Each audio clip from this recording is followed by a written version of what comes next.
et bienvenue dans l'une de mes capsules AutoCAD. Je présente Stéphanie Racine, experte en bon départ. Bien commencer ou peaufiner l'utilisation de votre logiciel AutoCAD, c'est vraiment ce que je véhicule au travers de cette passion que j'ai développée pour le logiciel. Donc, j'aime la partager avec vous, j'aime partager les trucs que j'ai appris moi-même afin d'optimiser vraiment votre méthode de travail sur le logiciel.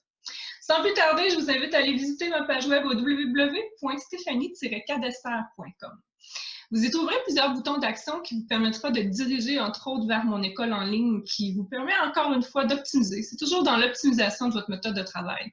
Qu'est-ce qu'on ferait pas pour optimiser justement la mise en plan de vos dessins?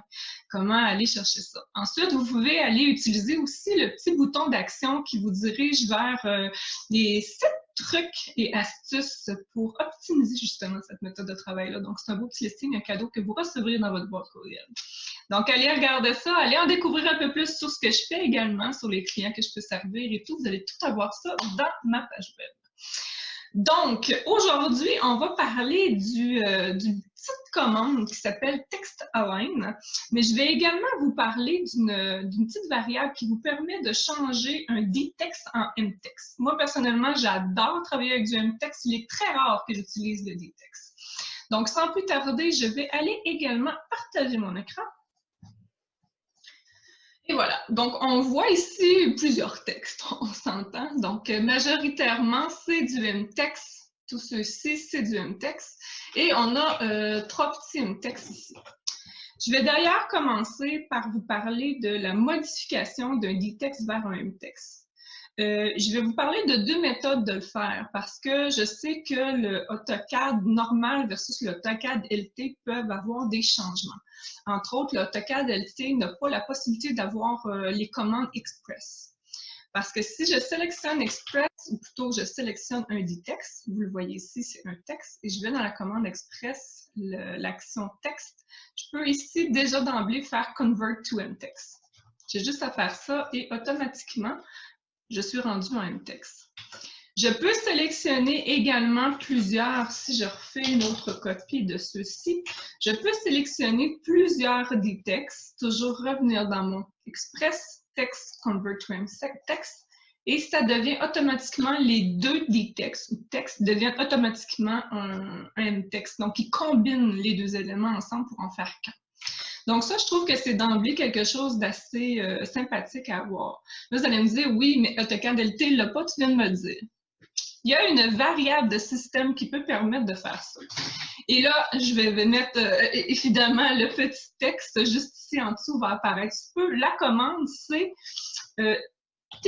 TXT2MTXT.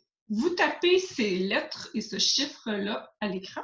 Vous faites Enter. Ça fait exactement la même chose. Vous n'avez qu'à sélectionner votre élément et faire Enter. Il devient automatiquement un mtext. À retenir, évidemment, quand on travaille avec AutoCAD LT. Ensuite, je veux vous parler, vous voyez, ces textes-là sont tous alignés par le centre et à une distance plus ou moins similaire. Donc, si je prends ces 3 textes-là, comment les mettre tout alignés par le centre d'une façon, somme toute, assez rapide? Assez facile. Vous venez ici dans le ruban, pour ceux qui travaillent à l'écran, et vous faites l'onglet Annotate.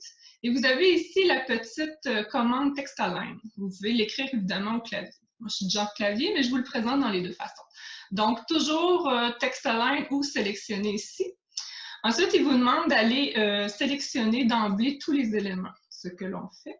Ici, on peut venir dans Options, toujours dans le menu contextuel de la barre de commande, et on peut faire un set spacing. Ce que ça va faire, le set spacing, c'est que ça va y aller au niveau distance entre chaque. Donc, moi, je vais marquer donc 30. Et ensuite, l'alignement, je veux que ça soit par le middle center. Donc, je vais sélectionner le middle center.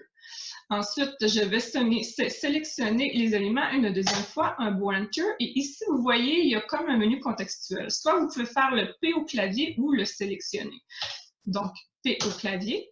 Et là, vous sélectionnez un point que vous voulez, celui-ci. Et vous voyez, dès que j'ai sélectionné le point, vous voyez que les éléments, peu importe où ce que je me dirige, vont se mettre à une distance de entre chaque élément de 30, je crois que j'avais marqué, oui, c'est écrit dans la barre de commande. Et il me reste qu'à le spécifier vers où je veux le diriger.